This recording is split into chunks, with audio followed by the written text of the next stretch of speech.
Hello, I'm Claudia Chapman, Women's Empowerment and Sexual Trauma Coach, and welcome to this series of interviews with healers, coaches, therapists, way showers, and intuitives in order to understand more about the women behind our businesses, what motivates us and calls us to do what we do. In the world of chaos and confusion, these women are a vital part of our lives, and it's my aim for us to get to know these women a little better. So today I'm introducing you to the lovely Isabel Gondar, and she is going to actually introduce herself and tell you a little bit about her. So hello, Isabel. Oh, hello, Claudia. Thank you so much for having me here. This is all very exciting. And I'm excited about this conversation because it's just one of my favorite conversations. I'm Isabel. I'm holistic mindset coach and energy healer. And I'm also a yoga teacher. And I'm a Portuguese woman. I'm living here in the UK, came like 17 years ago and just stayed here. I'm a mom of two girls. And yeah, me and my partner, we came from Portugal. And yeah, now I think now after 7 years, we're established here. Ah, lovely to meet you. So can you tell us a little bit about what you do? Yeah. So I teach yoga classes and at times or organize local events where people can stay a little bit longer than a yoga class. And that brings me a lot of joy to bring community together. And then the other parts of the work that I do as an energy healer, I work mostly with women in business and I help them to uncover, pinpoint what is the thing or the things holding them back, like past experiences, fears, overwhelm, beliefs. And then we heal, we release those so they can move forward. So my passion is to help them uncover everything that is holding them back so they can go out in the world and share their gifts because the world needs us. And I want them to be able to show and help other people. So it's like a ripple effect that we all do, of course, but that's mostly the work that I do, and I'm really passionate about that. Mm, that sounds really lovely. I know as a yoga teacher that we can make a certain amount of shifts for our clients, but it's sometimes they need clients want that extra help, don't they? So it's really amazing when that you've decided as a yoga teacher, you probably noticed, I'm guessing, that your clients are kind of wanting a bit more from you. Yeah. So what, how did you transition from sort of teaching yoga and and moving into giving energy Yeah. work? So it was a combination of several things. So when I think it's a bit similar, maybe to parts of your story, where so I combine the body, mind, and soul, and it started with the body. So when I moved to England, I was working in a different area, a different field, and because I came when I was pregnant with my first daughter, and then as you change and move away country or even sometimes even city, it's just a lot that you need to do. It's a new culture. You're trying to find your what the expression, find your feet or find your ground or whatever. Um, and at the same time, I was a mom for the first time, so also trying to figure that out. So the first month I was working any jobs that I could get. And then when I had my daughter, I stayed at home and I decided to stay with her for 2 years. But then I realized that, oh, well, this is not me. I need to do something else because even though I love being a mother, I just don't, I need to do something else.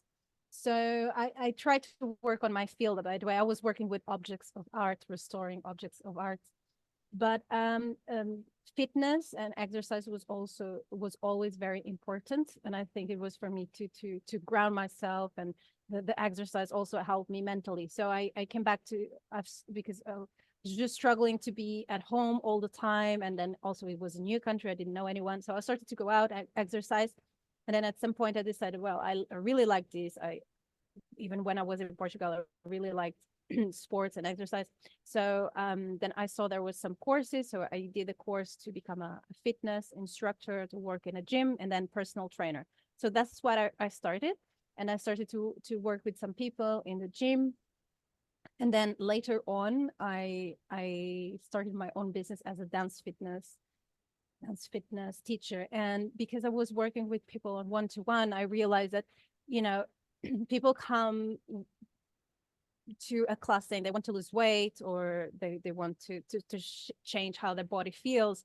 But, you know, you realize that actually there's something a little bit deeper. Perhaps they wanted to, the main focus is not the body, but it's more feeling confident. And so I realized that, well, this is more a mindset shift than a body shift. Then at the same time, I think because of my own struggles, was going through a rough time. I discovered, like, I think the first book was now actually, so I discovered a series of books, you know, when books drop from the shelves, kind of pointing you out to a certain direction. So I started to read a book from an author. She's an English author, and she was talking about, you know, how life is, you know, your connection with the divine, and how you can attract things to you, and, you know, and then I discovered books about angels. So all of a sudden I felt called to read more about angels. And then I saw this angelic Reiki course, and then I didn't know anything about it. I did the course, and then I started also to see people to do angelic Reiki. So I was doing the dance fitness classes and the Reiki. So I think that's how things started. And then it came to a point where I realized, well, things are quite connected, you know, because the body's connected to the mind and the spirit, and doesn't make much sense. So I used to call myself a holistic personal trainer, because I wanted to combine the mindset, and possibly, if anyone was open, the energy healing. So that's how I started. And then the yoga just came out of the blue, a very inconvenient time where I had my dance fitness classes. I didn't want to change anything. Things were going pretty well. But then I had this intuitive hit. I need to become a yoga teacher. I wasn't a yogi. I wasn't going to any yoga classes. Well, the only connection with yoga was my sister. She's a Kundalini yoga teacher.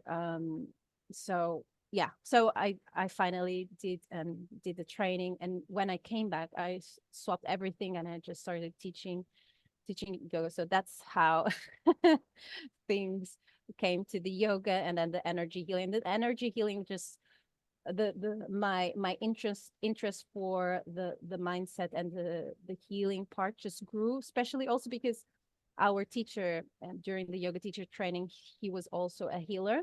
So he's combined the modality with the training, and that for me was just wow. Oh my God, I just love this. So that's how, yeah, everything came to this point. Yeah, it's really amazing. Yeah, I mean, I just remember reading, I was looking at your website and stuff, or your Facebook, and it was sort of saying about working on the mind. And it's really interesting because after I started with the Reiki, I also went to the mind. So studying cognitive behavioral therapy and neuroplasticity, and doing lots of work around the mind, and Marissa Peer, and you know, all the ideas around the way that we think and changing the mindset. And once I'd done that piece, it was like, okay, so the energy and the mindset, and then it was like I was being drawn to the body. And I created this, I don't know if you know, but I've created this modality called the Goddess Chakra Dance Journey, and the journey out of your head and into your body. And it's all about moving through the chakras using Kundalini energy and somatic practicing and dance and breath work and tapping. And it's got, you know, mantra, meditation. It's got all this stuff in it. So for me, it's been really interesting listening. This is in reflection to what you were saying, about how you start with one piece and then you move through, and then you realize it's a mind, body, emotion, spirit, or mind, body, spirit. I think emotion comes into the mind, body, as a whole piece, as sort of an umbrella piece to it all, really. So I can see how, similarly, you've but you started with the fitness, you started with the body, and then you've moved through. And then, so I think what's coming through the consciousness is what I'm reflecting back, is that there's this consciousness right now where using every tool in the toolbox in order to help people to heal and to move forward in their lives, because so many women are stuck for so many reasons. I come from a place of looking at trauma, but women are stuck and they need help. So it really sounds quite exciting that you've put together, coming from a PT and fitness training, you obviously understand the somatic work quite well as well. So yeah, what would you sort of yeah, I want to know a little bit more about you, and your background and what kind of led you to come to the UK, because I think it's very interesting, like I really want to get to know the person behind the business as well. So could you tell us a bit more about kind of what motivated you to come to the UK? And now that now that I look back, I can see why it was important to move away. I think it was just divine timing, and it was part of my journey here. When I was studying in Portugal, I was finishing my degree in conservation and restoration of works of art, and I wanted to come away. I wanted to leave Portugal because I wanted to see other things. So I applied for an internship in England. So for 3 months, I was working in London in different museums. I don't know, you might know them, the Royal Observatory in Greenwich and the Wallace Collection. And so I worked there with objects of art, and then I came back, finished the degree, and then I worked for a while in conservation and restoration. But the reality is very different, and there are more probably here they invested more in arts, so there was more opportunity to work and to explore. So I said to my husband, I was boyfriend at the time, I want to go back. I really would like to go back and to work a little bit more. So then we decided, okay, let's go, let's try and go for the adventure of living in a new country. You're young, let's try it out. So we moved, and the idea at that point was to work more with museums and to explore that more. But at the same time, then I was pregnant. I didn't know when I decided, and of course at some point, so our family thought that we would stay because, now you're pregnant, so you're going to stay. And I said, no, I'm going anyway. So yeah, after coming, it was just trying to find a place, find job. We had a friend who knew a job opening, so we started working straight away. And then it's just the adventure of trying to figure things out. Wow, all of a sudden I'm working in a different country. Wow, sounds all so surreal. And then because I was pregnant, I was trying to figure things out. Okay, so what am I supposed to do? And I didn't have family around, so that was quite a struggle, because all of a sudden I lost the support from my family, and we are quite a big family, so we are 10 children. So yeah, all of a sudden it was just the two of us, and yeah, it was quite intense and very, very, very stressful. And I think that contributed as well for my investigation of the influence of the stress in the body and the emotional side with the body. And I was lucky because my sister was living in London, so we were kind of 1.5 hours away from each other. So we would visit, and I would have certain conversations with her and her partner about their yoga or spirituality or why things happen in your life. So more mystical conversation. It was the first time that I had those conversations with someone who made me reflect about things. And then they were listening to Muji, and I started listening to Muji and then Eckhart Tolle. So that planted the seeds in me for something that, well, there's something else, there's some more to explore. But and then eventually I decided to go back to study my do my master's degree still in the same area of conservation and restoration, because I was hoping that maybe it would open doors, I would meet new people and I just work on that area. But actually that was the peak of my stress, and it was so intense that I started to get sick. And then I realized, oh, well, I've heard about stress and how it really impacts your health, but I knew on a theoretical plane. And then I got that experience in my body. Wow, my body is just shutting down and I'm having all of these issues. So I think that, yeah, so all of those experiences, I think it kind of led me to that exploration of the body, the mind, the emotions, and okay, and then also trying to find the root cause and why do these things.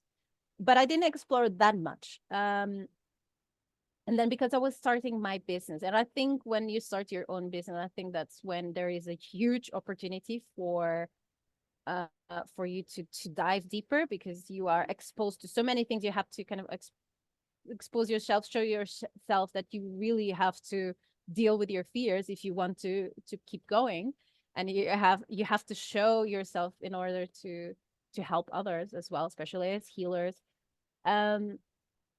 So I invested in a business program, and they had a mindset coach there. So I started to work with her, and that's when she started to ask certain questions. I started to ask, where is this coming from? Where is my habit? Why am I procrastinating? Why am I hiding away? What is going on? So then I joined her program, which is just in mindset, holistic mindset.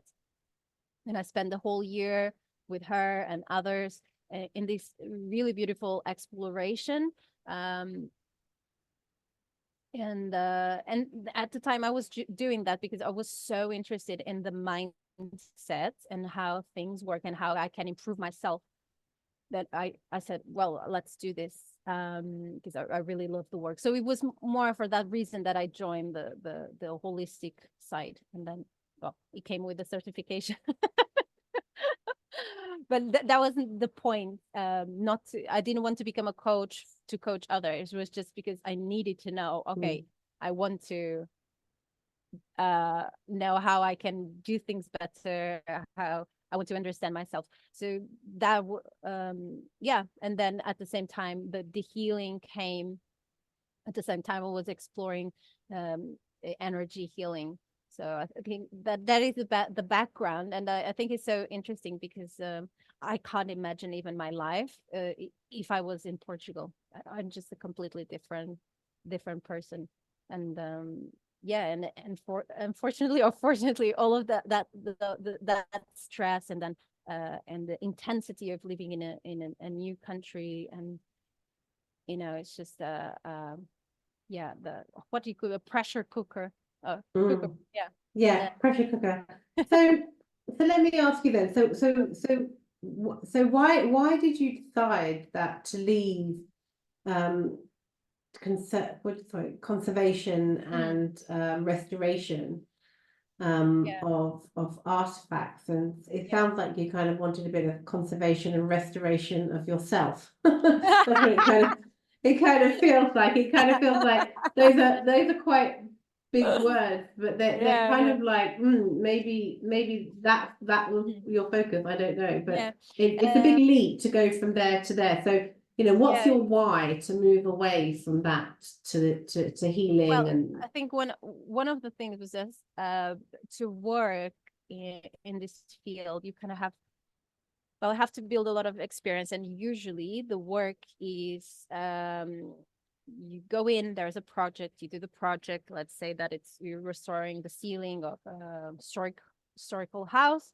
You finish the project, go away. You have to find a new project, go work for a few months. So you need to travel pretty much around the country for different projects. So I was a mother. My daughter at the time was small, 2 years or 3. So I figured it out. I don't want to do this because I want to be present. And I did a project which was kind of like 1 hour from here. So at the time I was working a part-time. I was working like 6 a.m. to 9 a.m. And then I would grab the car and drive to Birmingham for 45 to 1 hour, work there until 5 o'clock, come back, pick up my daughter from nursery, cook everything for the next day, go to sleep, and then start again. So after a month or 2, I figured out, well, I can't do this forever, because it was important for me. It's important for me to be a mom and to be present. So I knew that I didn't want to do that. And, you just have to keep going, looking for projects. So after, and I did try, did try, apply for everything, all the volunteer work, all the jobs, all museums. I went to interviews, north and south. I did try, and then after a while, I said, okay, no, maybe I need to try something else. And that's when I lean into the fitness side. Maybe it was meant to be. I don't know. Well, clearly. So I was going to ask you then. So what's your why? Why do you do what you do? No, I think the deeper why, I have a big interest in knowing, how do you say, getting to know the reality beyond this reality. So I'm very much interested about the life of yogis and the masters, and how do they achieve certain levels of consciousness. So that is one thing, and I think that's what makes me explore the mind and the healing, and so that's one thing. So I think that brings me to always want to know and explore more for myself. And then, of course, there is a part of me who wants to share this information. And one of the things that I'm really interested in is to also help. As I'm waking up, I want to contribute and help other people who are ready to also wake up. And that's why for me it's so important, after overcoming so many fears, so much stress that was completely unnecessary, because I've changed the way I think, perceive, and my beliefs. Now, from this perspective, I want to do the same for others. I want to be a guide or a teacher for those who are ready to do the same. And because I just know it's going to bring more simplicity, and it's just going to make life much easier. So my hope is that as other women in business, not necessarily women in business, but I work a lot with women in business, as they discover this, they just make their lives simpler, not just for themselves, but for themselves too, because I know it has a bigger impact on relationships, especially family. And for me, family is also very important. So I'm thinking, well, this is going to help not just the person, but it's going to have a bigger impact on their relationships as well, and the clients. And then most recently, because I want to lean more into the energy healing, and there was a point where I didn't know how to combine the coaching, talk about the mind and the healing. And now it seems that they all just merge, but there was a point where I didn't feel comfortable. And because I also work with a lot of healers, I know there is, for many people, a fear of saying, I'm a healer, and I can help people. And so now I'm also interested in that. Okay, how can I help other healers to show up and to talk about what they do without the fear of being persecuted or being judged or criticized? because I have that experience, and because I work with so many, I know that there is very, very common. So I think that those are my whys. Hmm. So in your life, do you think that you had some limiting beliefs that you had to work through, and that you've been doing quite a lot of work on yourself and realize, oh wow, this is incredible. Actually, if I actually work on my mind, my body, my spirit, my energy, then I can achieve a lot more in my life. And you got so excited by it that you felt like, I really want to share it with others. So your first why was to heal yourself, to get yourself into a space that was and you know, yeah, that you wanted to get into a place of healing, and then you could share with others, right? So you talk about angelic healing. So is angelic healing your modality that you like to use the most? No. I use angelic Reiki for some time, but now the modality that I've leaned into the last 5 years is theta healing. Ah, okay. So, all right. So, do you want to tell whoever's watching this a little bit about theta healing? Yeah. So theta healing is a energy healing modality. It's also a philosophy where we believe we're connecting with the Creator, God, and through that connection, also you're going deeper into a theta brain wave through that connection as well, and also through focus, intent, and meditation, prayer, you can access your subconscious, so you can access past experiences and the root issue. So there is a big part of the healing that is digging, asking questions to understand what is the root issue, and then through that digging process you can you become aware of what are the limiting beliefs, the fears that is holding you back, and then we can clear that, so you can also download feelings, new beliefs, new understandings. So it's a rewiring of the subconscious, the mind. Yeah.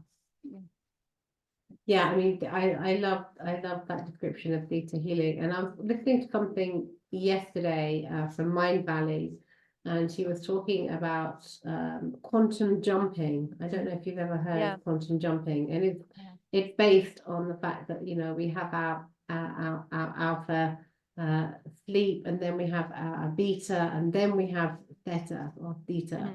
Which is that, like you say, the sub beyond the subconscious mind almost. And he was sort of talking about that in relation to quantum jumping.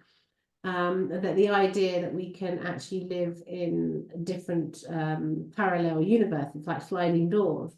And I thought it was really, really interesting that the possibilities of going into theta or theta allows us to then move ourselves beyond what is possible in these realms into other realms.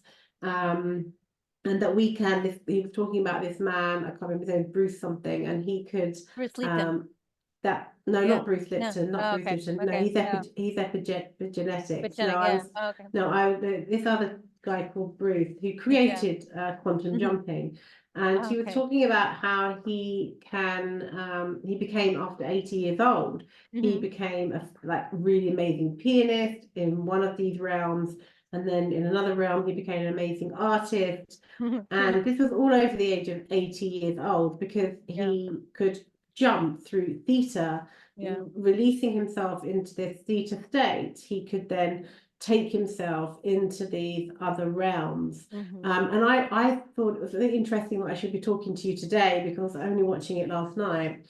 And it's a very fascinating idea. So what do you you know, what are you picking up around that? Do you know anything about quantum jumping, or do you, what are you picking up on that? That is there is something actually one of the teachers that I have in theta healing. She teaches a lot about, you know, just simply accessing your version, another version of yourself. Like you tune in, you access a different version of yourself, perhaps the version of you that it's has already the business that you want to, or the relationship that you want to, and so on. And then you kind of download the beliefs, that you have that created that life, and then you download it now. So you have now, you don't have to wait the form to do it. And also I remembered something that when you were talking, what was it? Oh, something came to my mind. Something about my master taught us. Oh gosh, I missed it. Something came up, but it was around the, because I think that knowledge is, you know, it has been with us for 1,000 of years, and yogis do that, and then it can be in different kind of realities at the same time. So Yes, yeah. I believe that yes, we are living, we are, and some people even say that past lives are just happening now. It's not in the past, it's happening now, because everything is happening now. So if everything is happening now, yeah, you can access whichever reality. Oh, I remember. Our teacher, our master, used to say that, you know, when you're sleeping, you also access, you can have access to other lives that you are having at the same time. And that's probably why he said that, you know, sometimes it's important to finish what's happening in the dream, because if something scares you and you come up, you didn't resolve the situation. So for us to practice actually to be in that and then resolve the situation, because even if it's, sometimes the dreams are really weird, but if you resolve that will have an impact on your life right now. And I find that really interesting. So I'm practicing that.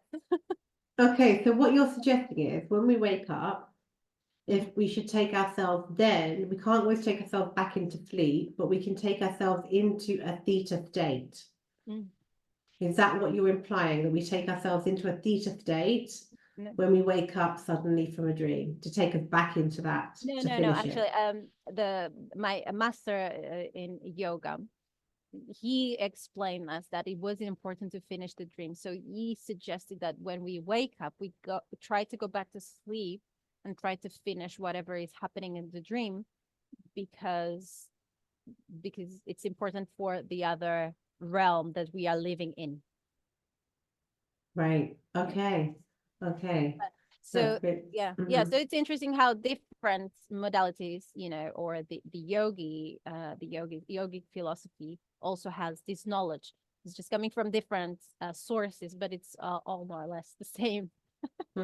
I also observe that that there is past life states, which are what they are, which is past life states, past life experience, ancestral lineage experience. And then there is this whole sort of idea of this current, what you described as well, as this living in different current lifetimes, if you like. So there's I kind of feel like we have our yogic states of past life and ancestral lineage, and then we sort of shamanic as well. But I also feel like this quantum field, I feel like the theta is almost like more of a quantum pulling, a quantum state of living, like you say, now in the present moment, but you know, like you present Eckhart Tolle, living in the present moment in different states.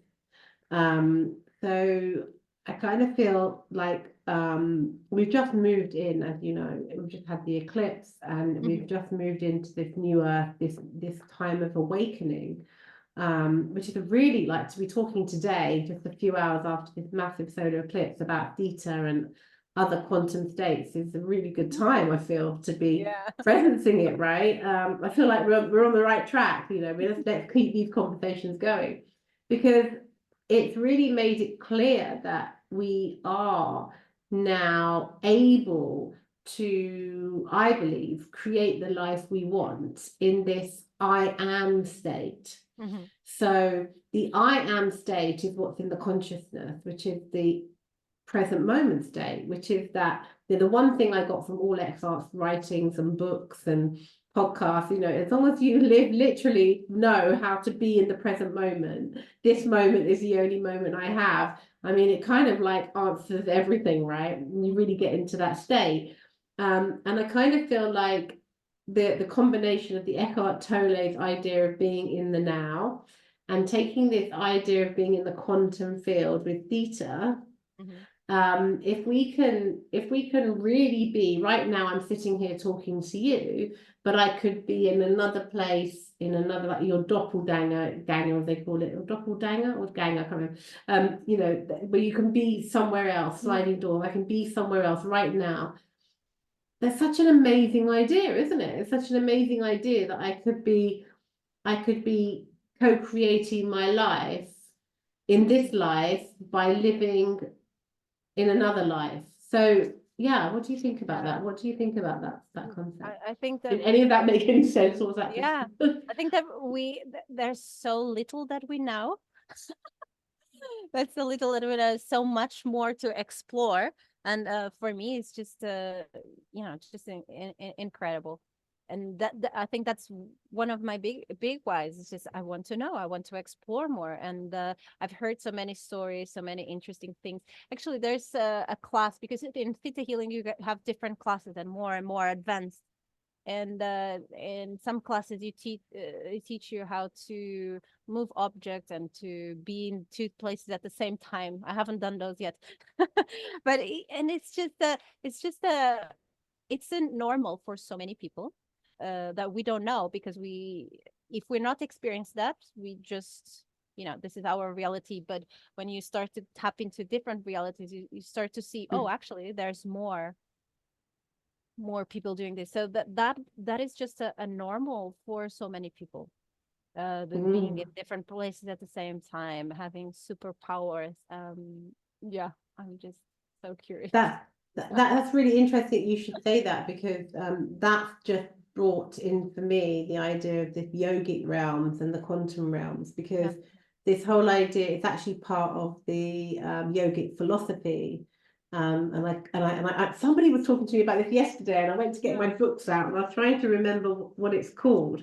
But part of the 8 limbs of yoga, one of the limbs I think is around what you're talking about. Is this is kind of the superpower to make objects move. If you place your mind so firmly on something, you can create it actually to move. Like if you put a pencil down and you want it to move and elevate, like in the film Matilda, you can do that through the yogic realms.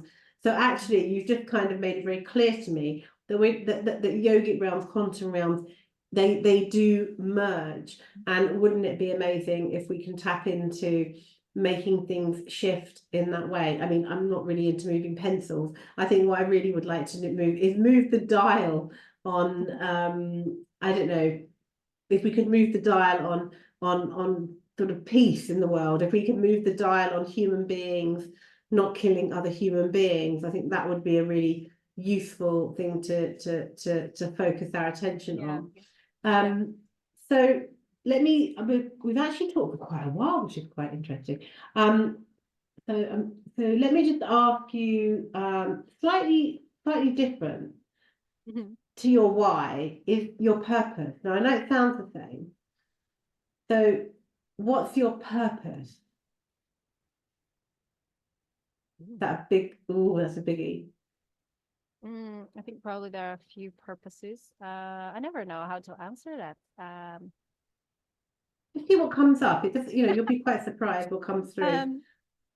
So the first thing that came to me, I think family and being a mom. I think that was one of my purpose, perhaps something that I was signed up to experience here.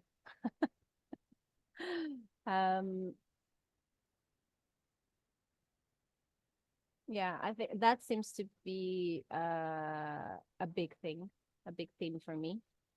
And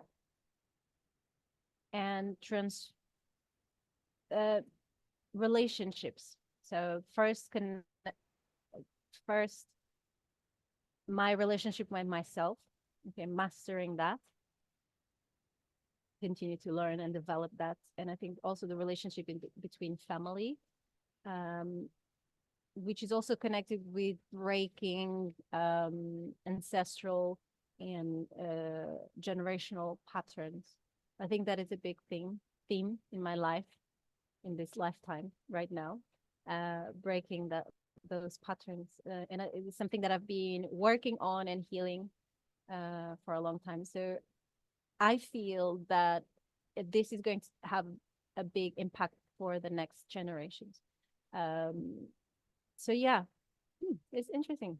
And you know, I'm hearing that's a hard question. I think I'm hearing two things in that. Yeah. One, I'm hearing working backwards is that there may be a piece of, I mean, I can't speak for you, but just what I'm hearing is around, you know, ancestral healing, you said. So around maybe the shamanic realms, maybe for you, there's more investigation to add to your toolbox around that, because that's what we're all doing right now, is we're adding more, you know, you can see Reiki, shamanic drum, gongs, you know, goddess. It's like we have all these different modalities and we bring them all together, right? Because this is what it's all about. And then we find our way to help others. So there's that. And then I also hear, like, interestingly, your main purpose, you said, was your family and being a mum, but it's also the thing that you said, that you know you love, but you needed to do something else as well. So you needed to go to work and do. So I feel this as a woman, this is the dichotomy of being, it's our purpose, our why, as much of it is, you know, but we can't do it full time. Like we want to have a different purpose in our life other than being a mum. And it's like we do want to be a mum and we do want to have these amazing children that we have, and our why is to give them the future as well, right? But it's like as women, we kind of program to believe that being a mom and being a wife and being a good person, which is being a mom and a wife, because that's what society says, right? Although we love it and our hormones are driven by it, there's always this something else. There's always this kind of, but I've got this other purpose. I've got this other dharma that's coming through for me. Like when you meditate and you wait for your dharma and your purpose, you're not kind of sitting there going, well, I want to be, unless you haven't had it yet. For people like me and you who are married and got children, and we're privileged and blessed, and we have gratitude, right? Because we're blessed with partners and children. We've got that thing. So now it's like we've got that thing. So what's my other dharma? What's my other purpose that wants to come through, right? Yeah. And you're right. There's so many beliefs, so many what's the word? Especially for women, it's not just the beliefs that your family and the society, it's the beliefs that and the ideas that your family and society pass on to you, and then you have that feeling, okay, so what do I do with this now I have the pull to do this, but am I really supposed to do this, or am I supposed to stay at home? So if I go to work, who stays with the kids? Because the husband is also supposed to work full time and contribute, and so all of these ideas that we have, and you either stay with them and you accept, and that's what is supposed to do, or you can challenge them and then find your new truth and new reality, and that's, for me, that's the exciting part. It's breaking those rules. I like breaking rules. If you know me well, I'm a breaker of rules. I've been called a disruptor. I mean, a way show was great, but I've been called a disruptor quite a lot by my coaches, which I quite like. So I think we need those disruptors. Do we need the disruptors? And I think it's really what's lovely, you know, maybe sort of coming to the end of this conversation, although I could speak to you for absolutely ages, because I feel like we're going into a whole other conversation, is the fact that we are at the beginning of something new. So everything we are talking in today, everything we're talking about right now in this moment, is calling that in. It's calling in what you just said, which is, you know, making change, doing things differently, whatever that looks like, and that things shouldn't be that women have an expectation of just, not just, but being a mother, and but that being the ceiling. So when a woman comes to us, when a woman comes to me and she says, well, what do you want in your life? What are your goals? It's kind of like, we shouldn't be asking women what their goals are, because actually their goals are limited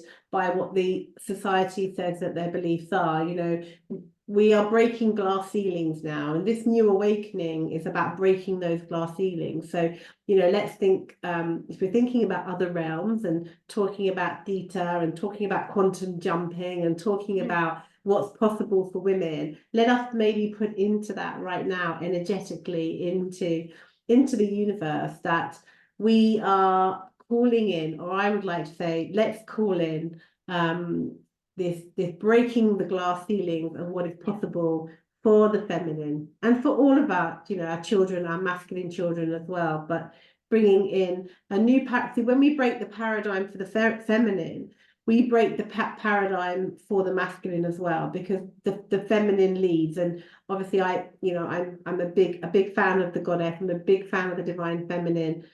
With the masculine side by side. I'm not all feminine. I'm very much somebody who's slightly androgynous in that way.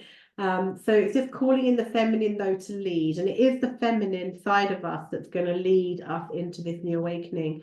So I've really loved this conversation today. Can we end with you just letting us know where people can find you? I will put in the comments where they can find you, but if you could just say where people can find you as well. Yeah. Or maybe if you have an offer at the moment as well. I'm mostly on Instagram, and then also some on Facebook at I am Isabel Gondar, my name. Can also check Isabel Gondar, my website. At the moment, what am I doing?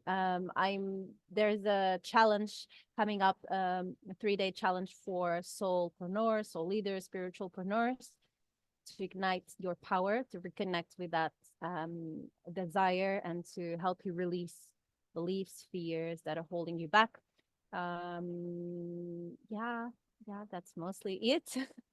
Oh, lovely. So can people work with you one-to-one? They can work with one-to-one, and also I have a group program around money and abundance. Unlock your money and abundance code. Is that evergreen, or is that starting on a specific date? Yeah, it's evergreen. I might launch again with the group.